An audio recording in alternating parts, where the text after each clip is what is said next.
Halo, selamat datang di ruang ganti Old Trafford. Di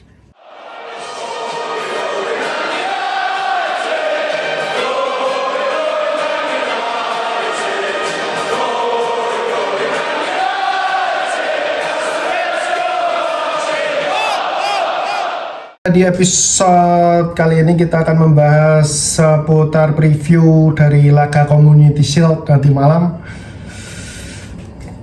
di mana MU akan kembali bertemu dengan Manchester City atau terjadinya kembali derby Manchester seperti final Piala FA kemarin yang berhasil dimenangkan oleh MU dengan skor 2-1. Selanjutnya ini apakah nanti malam akan terulang sama dengan kemenangan tipis MU atau MU malah diobok-obok oleh City? Mengingat dari kedua tim ketika menjalani pre-season ini tidak terlalu memuaskan. Yang pertama dari City, meskipun dari City pun juga banyak menurunkan pemain muda mereka, sama juga seperti MU banyak menurunkan pemain muda untuk menjalani pre-season. Di babak pertama biasanya dipasang pemain-pemain senior, terus untuk kemudian di babak kedua baru ditaruh pemain-pemain utama. Dari info yang Anda dapatkan, di squad MU nanti malam itu tidak ada bek kiri, dimana Luke Shaw masih diragukan tampil karena juga sudah langganan BPJS. Tara Malaysia yang entah hilang kemana, sampai sekarang juga belum ada kabar. Terus debutan muda seperti Harry Amas itu ya meskipun atribut menyerangnya baik, tetapi atribut bertahannya itu sedikit kurang ya, mungkin kurang jam terbang juga, jadi tidak bisa diharapkan. Mungkin Erik ten Hag memiliki keputusan lain. Seharusnya bisa sih kalau untuk Harry Amas sebagai pelengkap untuk skuad nanti malam, cuman dari berita terakhir yang Anda dapat itu tidak ada bek kiri. Apakah mungkin ETH akan memainkan 3 bek dengan menaruh Maguire atau Evan, Licha, kemudian Dalot sebagai 3 bek, kemudian gelandang bertahan diisi oleh Casemiro, Toby Collier ataupun Kobbie Mainoo dengan 2 AMF di depan, Bruno dan Mason Mount. Apakah bisa? Patut dinantikan juga sih. Kalau untuk sayap, aneh positif Rashford sama Ahmad akan menjadi starter sih. Kalau depan, jika memainkan false nine ketika melawan Liverpool, maka akan memainkan Sancho. Cuman kembali lagi, Sancho di sini juga masih kurang ya kalau untuk mencetak gol. Dia bisa membawa bola, dia bisa carrying the ball, tetapi dia bukan seorang goal getter. Kalau main false kemungkinan yang akan melakukan eksekusi akhir kalau nggak Rashford juga Amad Diallo itu. Tetapi nama Joshua Zirkzee pun juga tersedia untuk laga nanti malam, patut dinantikan untuk debutnya. Wah, dia sebagai target man atau goal getter atau karakternya mirip Højlund. Sebenarnya aneh itu menyayangkan Højlund cedera. Selain dia pekerja keras, dia itu mau jemput bola, dia mau press, dan dia finishingnya juga oke kan. Bukan tipikal striker yang menunggu di dalam kotak penalti, tetapi striker yang memang mau menjemput bola dan mau melakukan pressing. Apakah MU akan melakukan permainan seperti final FA Cup, di mana MU menerapkan permainan reaktif? Karena kalau menerapkan pemain ball position seperti City, maka akan sulit untuk mengalahkan City. Senjata MU adalah Rashford dan Amad Diallo yang memiliki atribut dribbling dan kecepatan yang luar biasa. Di sisi lain juga masih ada Alejandro Garnacho. Untuk lini depan sih banyak pilihan sebenarnya. Yang memprihatinkan adalah lini belakang.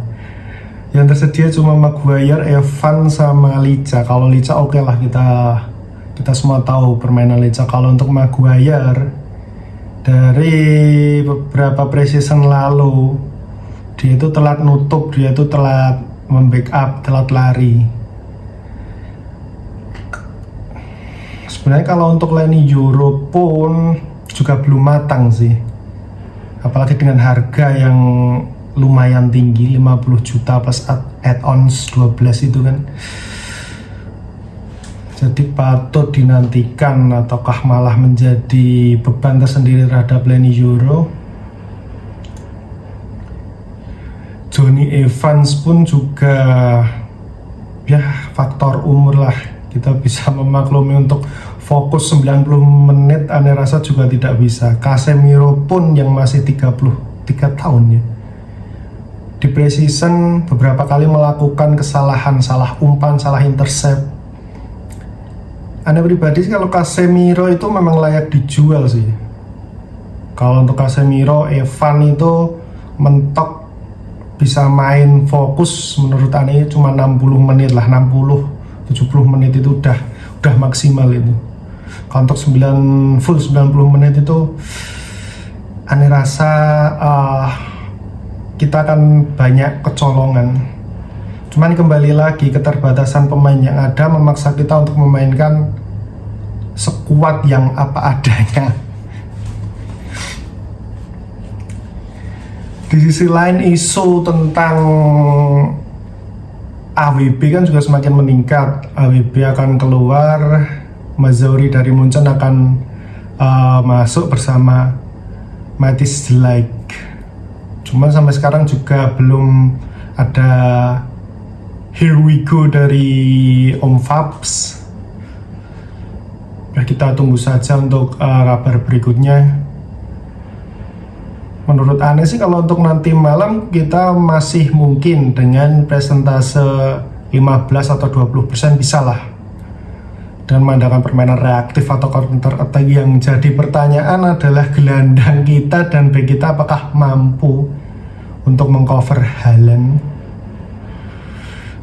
Phil Foden, Bernardo Silva, Jeremy Doku yang final FA kemarin juga mencetak gol lewat aksi dribblingnya, karena mungkin skema dari Pep sudah buntu ketika menjalankan possession football, jadi memaksa Doku untuk melakukan dribbling skill individual untuk mengecoh pertahanan MU.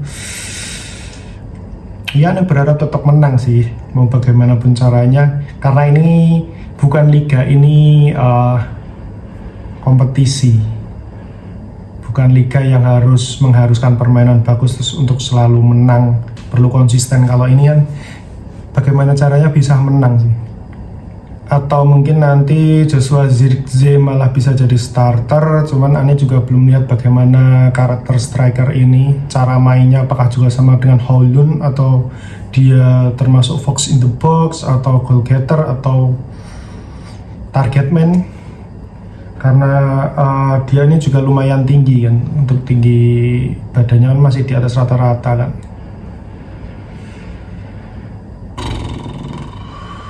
Yang Aneh khawatirkan ya cuma lini pertahanan aja sih sebenarnya. Ya kayak Casemiro, Evan dan Maguire itu. Kalau menyerang sih, kalau kita bisa counter dengan cepat mungkin kita bisa menang. Kuncinya adalah mampu mencetak gol secepat mungkin. Kita mampu unggul terlebih dahulu kemudian mempertahankan seperti FA kemarin. Ya, mungkin itu saja untuk episode kali ini. Terima kasih telah menonton. Nantikan episode berikutnya. Glory Glory Manchester United.